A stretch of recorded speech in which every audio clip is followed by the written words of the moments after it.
وعن oo wanaagsan daawadayaal ku soo dhawaada wararkii ugu dambeeyay oo idin hayo calanka TV qodobada aad ku daawan doontaan wararkeena duhurnimada waxaa kamid ah dawladda federaalka ah ee Soomaaliya oo qorsheynaysa inay soo daabusho ama soo dadgureyso dadka shacabka ah ee ku sugan dalka Ukraine kadib markii baraha bulshada lagu baahiyay muuqaalo ay soo duubeen dhalinyaro Soomaaliyeed oo wax ku barta dalka Ukraine kuwaasi oo ka cabanaya xaaladda adag ee ka jirta gudaha dalkaasi iyo sidoo kale iyagoo codsaday in laga badbaadiyo dawladda federaalka Soomaaliya ayaana tilaabo mug leh qorsheynaysa inay ka qaado xaaladda dadka shacabka Soomaaliyeed ah ee ku nool dalkaasi waran aan helnay ayaana sheegaya in xaafado kamid ah halka ay ku sugan yihiin dhalinyarada Soomaaliyeed ee ka barta dalkaasi ay ku badan yihiin inay shalay ku dhacday dhowr madfac oo soo tuureen ciidamada dalka Russia warbixinteena ayaan ku qaada dhigi doonaa xaaladda ay hadda ku sugan yihiin iyo qorshaha ay wado wasaaradda arrimaha dibadda ee Jamhuuriyadda Federaalka ah ee Soomaaliya warbixinada kale ee asaasiga ah aan idin haynana waxaa kamid ah xildhibaanada gobolada waqooyi oo xalay casho ka diiday ra'iisul wasaare Roble kadib markii uu ka codsaday inuu kulan casho la qaato iyagoona ka diiday in kulankaasi ay ka soo qayb galeen iyo kuma xildhibaanada diiday inay ka qayb galaan cashada ra'iisul wasaare Roble sababtaasina maxay tahay damaca ra'iisul wasaare Roble uu ka laayay xildhibaanadaasi warbixinteena ayaan ku faaqidi doonaa waa sidee xaaladda Ukraine iyo Russia oo dagaal culus oo shalay dhex maray iyagoona taageero ka heshay Ukraine dawladaha reer galbeedka iyo sidoo kale Mareykanka ciidamadii xalay la dejiyay halkaasi saakay waxa ay ku waabristeen ciidamada Russia ee shalay gobollo iyo sidoo kale xarumo muhiim ah kala wareegay dawladda Ukraine ee barnaamijkeena ku daawan doontaan xaaladda Ethiopia oo aad ku cadsan iyo sidoo kale Tigray oo hadda dhul cusub qabsatay jabhado cusub oo ka bilowday gudaha dalka Ethiopia deegaanada Soomaalida oo sidoo kale jabhado kale ka bilowdeen barnaamijkeena ayaan ku qaada dhigi doonaa daawada haddii ay tahay markaba soo booqato channelkeena calanka TV subscribe oo furo gambalka si aad u noqoto daawadaha koobaad ee barnaamijyadeena warar aan ka helnay fil Soomaaliya ayaa sheegaya in xukuumadda dawladda federaalka ah ee Soomaaliya ay qorsheynayso in dalka Ukraine shacabka Soomaaliyeed ee ku sugan la soo dadgureyn doono markii la furo garoomada waaweyn ee dalkaasi dhalinyaro Soomaaliyeed oo wax ka barta dalkaasi ayaa la sheegay in xalay muuqaalo ku soo duubeen baraha bulshada iyagoo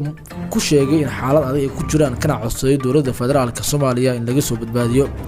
qorshaha dawladda ayaa la sheegay in hadda ay ku dhawaaqayso wasaaradda arrimaha dibadda dawladda federaalka ah ee Soomaaliya iyadoona qorshahani uu yahay kii ugu dambeeyay ee dadkaasi lagu soo daabulayo madaxweyne Farmaajo ayaana arrintan horboodaya COVID-19 marka uu ka dhacay dalka sanadihii la soo dhaafay ayaa la xasuustaa sida dawladda federaalka Soomaaliya ay qayb uga qaadatay badbaadinta shacabka Soomaaliyeed ee ku xayirmay eeraboorada caalamka arrintan ayaa sidoo kale loogu leeyahay in dadkaasi dhalinyarada ah ee mustaqbalka oo dalka laga soo badbaadiyo maadaama xaaladda dalkaasi ay hadda qar ka sii dhacayso lama hubo halka ay ku dambeyn doonto xaaladda dalka Ukraine waxa la sheegayaa shalay in xaafadda ay ku badan tahay dhalinyarada Soomaaliyeed ee wax ka barta dalkaasi ay shalay ku dhaceen dhowr gantaal oo laga soo riday dhinaca ciidamada dalka Russia xaaladda Ukraine iyo Russia ayaa cirka isku sii shiraynaysa iyadoona hadda la sheegaya in ciidamo laga keenay dalalka Yurub iyo sidoo kale Amerika la soo geliyay gudaha dalkaasi iyagoona fariisimo cusub ka sameystay xarumo cusub oo kamid ah gobolada bari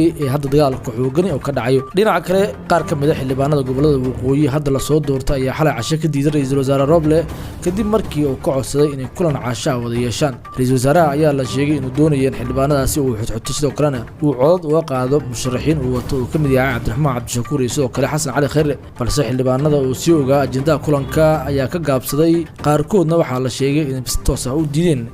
inay la kulmaan ra'iisul wasaare Roble maadaama intooda badan ay taageersan yihiin madaxweyne Maxamed Cabdullaahi Farmaajo xildhibaanada gobolada waqooyi ayaan ku jirin xildhibaanada la dejiyay Maama Khadija oo dhawaan laga dejiyay magaalada Muqdisho maadaama iyaga lagu doortay magaalada Muqdisho gudaheeda xildhibaanadan oo ahaa kuwa kaliya ah oo fasax u haysta inay cid ay doonaan la kulmaan xurriyadna haysta ayaa ka diiday xalay ra'iisul wasaare Roble casho uu talagalay in xildhibaanadaasi uu kula hadlo haddaba xildhibaanada gobolada waqooyi ayaa tabashooyin badan ka tirsanaya ra'iisul wasaare Roble oo ku eedeeyay in musuqmaasuq ku sameeyay doorashadooda waxa warar ku sheegayaan xitaa kuwii isaga wax musuqmaasuqay inay xitaa diideen inay kulankaasi la yeeshaan iyagoona u janjarsaday dhinaca madaxweyne Maxamed Cabdullaahi Farmaajo haddaba Roble ayaa ciyaaraya doorkiisa siyaasadeed kii ugu dambeeyay waxa uu xogtay kaarkii ugu dambeeyay kadib markii uu ku guuldareystay xildhibaanadii gobolada waqooyi oo qaarkood isagu gacanta ku soo saartay inuu xitaa kulan ka helo iska badaa inuu cod iyo wax la mid ah ka helay dhinaca kale waa sidee xaaladda dalka Ukraine oo shalay gobollo cusub oo ka qabsaday Russia